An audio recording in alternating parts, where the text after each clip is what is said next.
महाराज जी, व्यापार में कभी कभी झूठ बोलना पड़ता है, क्या ये नाम अपराध बन रहा है? वैसे झूठ बोलने का तो मतलब अपने लोगों के दिमाग में बैठ गया, अगर झूठ नहीं बोलेंगे तो हमें पैसा नहीं मिलेगा, फिर हमारा काम नहीं चलेगा। हम तो व्यापार कभी किए नहीं तो जानते नहीं ना व्यापार का विषय, लेकिन इतना जरूर जानते कि अगर 50 की वस्तु है और हम सिद्धांत के अनुसार 20 रुपया मुनाफा ले रहे हैं, तो हम अगर खुला बोल दें कि हम 70 की देंगे, तुम्हारी इच्छा हो तो भले चाहे कम बिके, लेकिन जो आपका मुनाफा आप कह के ले रहे हैं वो आपके लोक परलोक सबका मंगल करेगा। और झूठ और बेईमानी का धन कभी शांति का अनुभव नहीं करने देगा। दिखाई जरूर देगा कि बहुत उन्नति हो रही, लेकिन वो वास्तविक उन्नति है। दीपक की तरह जलो लेकिन जलते रहो, ज्वाला की तरह एकदम भभके और शांत हो गए वो अच्छा नहीं। भले दीपक की तरह जलो लेकिन प्रकाशित हो। कुल परंपरागत वो लक्ष्मी चलती है जो धर्म के दो। प्राय लोग ऐसा कह देते हैं कि व्यापार में तो झूठ बोलना ही होता है, झूठ नहीं बोलेंगे तो लड़के बच्चे भूखों मर जाएंगे।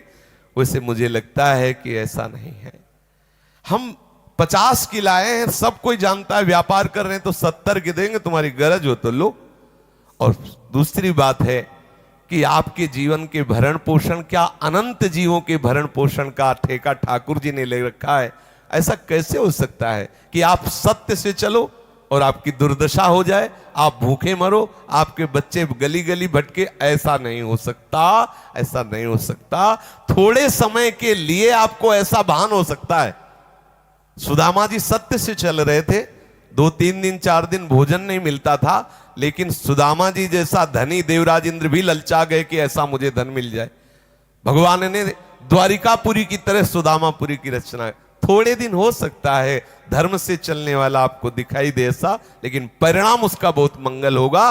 और थोड़े दिन आपको दिखाई दे सकता है धर्म से चलने वाला, लेकिन उसका परिणाम बहुत बुरा होगा। निश्चित समझो हमारे प्रभु के दरबार में न्याय है।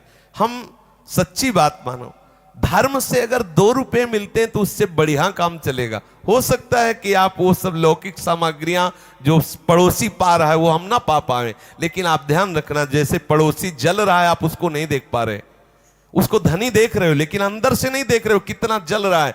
आप 2 रोटी खाओगे, परिवार के साथ में आनंद पूर्वक रहोगे, ये बहुत सुख का विषय है। अगर हमारा परिवार हमारे अनुकूल है और हम थोड़ा कम अच्छे पदार्थ पा रहे हैं लेकिन शांति से जीवन व्यतीत हो रहा है, भगवत आराधन से जीवन व्यतीत हो रहा है, तो लोक परलोक सब आनंदमय होता है। हमने तो शास्त्रों में और संतों से जैसा सुना है कि सत्य से चलने वाले के निश्चित यहां और वहां दोनों जगह मंगल होता है। थोड़े दिन के लिए ऐसा लगेगा कि देखो धर्म से चलता है, ऐसी ऐसी समस्याएं हैं, लेकिन नहीं, धर्म से चलने वाले की विजय होती।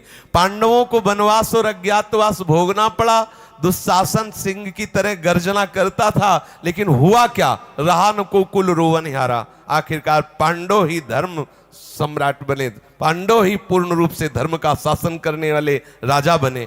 आप विश्वास कीजिए, थोड़े दिन के लिए दिखाई दे सकता है अधर्मी का बहुत वैभव है, लेकिन उसके विनाश होने में देर नहीं लगेगी। इसलिए मुझे लगता है जहां तक हो सके धर्म पूर्वक चलो।